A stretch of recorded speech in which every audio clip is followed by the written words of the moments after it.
Shalom Aleichem, Shalom Aleichem. Donc, la réponse du jour. La question était, qu'est-ce que nous apprenons des deux premiers sujets de la paracha de Vayakel? Alors, regardez bien.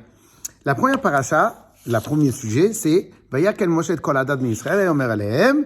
Moshe, il a rassemblé tous les Bnei Israël et il leur a dit, Ele advarim asher tziva Hashem lasot otam. Voici les choses que Hashem, il vous a ordonnées. C'est quoi?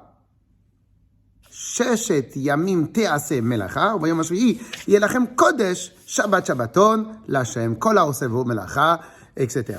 Alors, il en a dit que pendant 6 jours, vous allez faire du travail, et le 7e jour, vous allez vous reposer. Interdiction de faire aucun travail. Alors maintenant, juste après, quel est le deuxième sujet? Vayomer Moshe kol adam Yisrael mor ze hadavar shatziva Hashem kechu meitechem teruma l'Hashem kol nediv lebo. Et alors, le deuxième sujet, c'est quoi? C'est pas les plans d'architecte de la construction du Mishkan, mais c'est l'ordre réel de la construction du Mishkan, du temple. Et donc, dans le deuxième sujet, Hachem donne à travers Moshe toutes les donations qu'on aura besoin et de faire tout ce qu'il avait déjà donné, les plans d'architecte dans la paracha, Teruma, Tetzavé et Kitissa. Donc, les deux premiers sujets sont les lois, un rappel sur les lois de Shabbat. Le deuxième sujet, c'est la construction effective du Mishkan. Alors voilà les deux premiers sujets. Qu'est-ce qu'on apprend de la juxtaposition des deux sujets? Alors écoutez bien, on apprend, que la construction du Mishkan ne peut pas être faite pendant Shabbat. Donc il faut faire la construction du Mishkan les 6 jours et le 7e jour on ne peut pas faire. Très bien, ok. Et c'est quoi le deuxième sujet?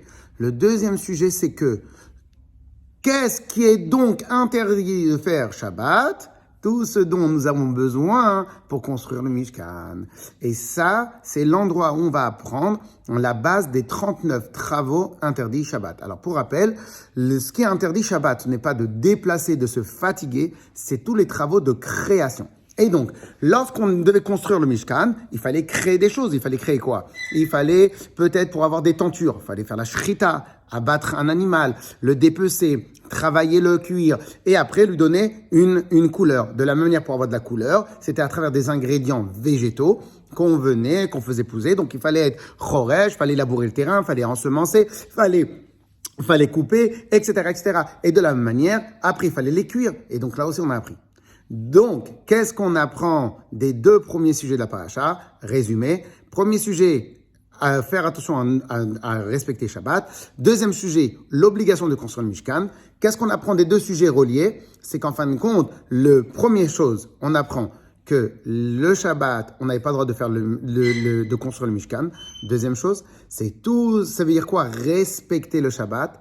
C'est tous les travaux que normalement on aurait eu besoin pour construire le Mishkan, qui sont au total de 39. Donc on apprend que les travaux interdits Shabbat, c'était les mêmes travaux qu'on avait besoin pour construire le Mishkan. Yom Tov, Chazak Baruch.